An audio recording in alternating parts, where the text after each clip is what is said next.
Hey guys, how are you? Hope कि आप अच्छे होंगे। और आज के वीडियो में हम बात करेंगे क्या पॉलिटेक्निक करना बेकार है या पॉलिटेक्निक नहीं करना चाहिए और पॉलिटेक्निक के बाद अब जॉब नहीं मिल रही है। इस पूरी वीडियो में इसका एनालिसिस करेंगे। और पहली बार चैनल पे नया है तो चैनल सब्सक्राइब करिए, बेल आइकन को जरूर हिट करिए ताकि हर वीडियो को नोटिफिकेशन आप लोगों को मिलती रहे। गाइज, एक इम्पॉर्टेंट पॉइंट ये है कि क्या पॉलिटेक्निक करना चाहिए या नहीं, क्या पॉलिटेक्निक करना सही है या नहीं। तो देखो, डेफिनेटली आपको पॉलिटेक्निक करना चाहिए। ऐसा नहीं कि पॉलिटेक्निक नहीं करना चाहिए। कोई कह दे कि पॉलिटेक्निक बेकार है तो आप उस चीज़ को 100% अग्री नहीं कर सकते, क्योंकि देखो सबसे ज़्यादा अगर किसी ने मार्केट पे कब्जा किया था सबसे पहले तो पॉलिटेक्निक वालों ने किया था।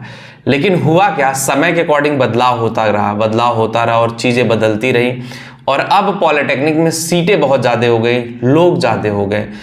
पहले गवर्नमेंट में कंपटीशन बहुत ज़्यादा होता था, अब सेम चीज़ प्राइवेट में भी अप्लाई हो गया है कि एक वैकेंसी निकलती है, मान लो एक वैकेंसी नहीं, कोई भी जगह पॉलिटेक्निक वालों को निकलती है तो 10-20 वैकेंसी ऐसे निकलती है।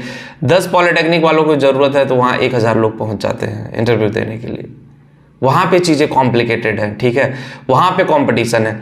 इसीलिए मैं आप लोगों से बोलता हूँ कि जब भी आप पॉलिटेक्निक करने की सोचें, आप अच्छे से एंट्रेंस एग्जाम क्रैक करें, एंट्रेंस एग्जाम में अच्छे नंबर लेकर के आएँ और अच्छे नंबर लेकर के आओगे तभी जाकर के अच्छे कॉलेज में एडमिशन होगा।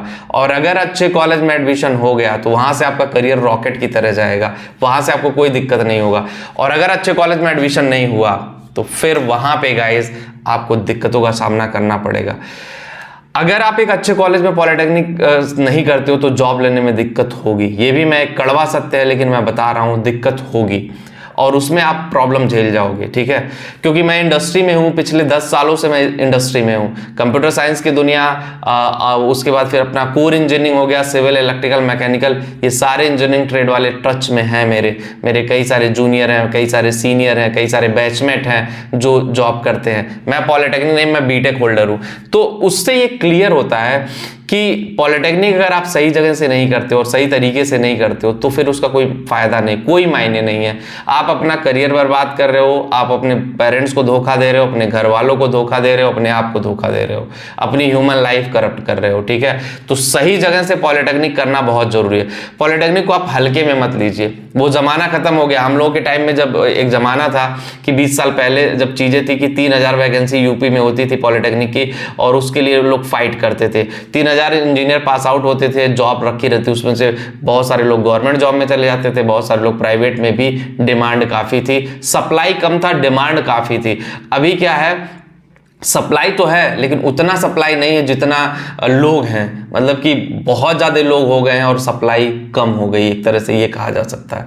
तो ऐसे में आप डरिए मत, एक्चुअल में अपने स्किल पे काम करिए। अगर आप पॉलिटेक्निक करने का मूड है तो करिए, नहीं तो पॉलिटेक्निक के अलावा भी बहुत छोटे छोटे कोर्स आ गए हैं जिनको करने के बाद अपने करियर को नेक्स्ट लेवल पे लेके जा सकते हैं। करियर बहुत दूर तक जा सकता है, चीज़ें बहुत अच्छे तरीके से हो सकती हैं, आप अपने आप को एक्सप्लोर कर सकते हो। तो बहुत सारी अपॉर्चुनिटी है, उसको आपको समझना पड़ेगा, ठीक है। जब आप उस अपॉर्चुनिटी को एक्सप्लोर करोगे, उस अपॉर्चुनिटी को समझोगे, तभी जाकर के आपका करियर आगे बढ़ेगा और चीज़ें आपके लिए बेटर हो पाएंगी। और नहीं अगर आप करोगे तो गाइज आप कहीं से भी पॉलिटेक्निक करोगे आपका करियर आगे नहीं बढ़ेगा, कैंपस प्लेसमेंट नहीं हो पाएगा, ठीक है। स्किल डेवलपमेंट बहुत जरूरी है। बार बार मैं ये वर्ड यूज करता हूँ, स्किल डेवलपमेंट। जैसे कि कंप्यूटर साइंस में हो तो प्रोग्रामिंग सीखो, अगर आर्टिफिशियल इंटेलिजेंस से रिलेटेड चीज़ सीख सकते हो तो वो सीखो। सिविल इंजीनियरिंग में हो तो कैसे बिल्डिंग बनती है, बिल्डिंग में क्या मटेरियल यूज होता है, किस तरह से प्रैक्टिकली चीज़ें होती हैं वो सीखो। मैकेनिकल में हो तो इलेक्ट्रिक व्हीकल और IoT जैसी चीज़ें सीखो। ट्रेंडिंग में क्या है वो सीखो, तभी जाकर के आपका करियर आगे बढ़ पाएगा। अदरवाइज कोई ऑप्शन नहीं है आपके पास। वीडियो में इतना ही। होप गाइस वीडियो आपको पसंद आई होगी और जो लोग टेलीग्राम पे वहां पे भी जाके ज्वाइन करें, जिनको करियर काउंसलिंग चाहिए वो भी लिंक हमने डिस्क्रिप्शन में दिया, एक बार जाकर के जरूर देखें। मिलते हैं आपसे नेक्स्ट वीडियो में। Thank you.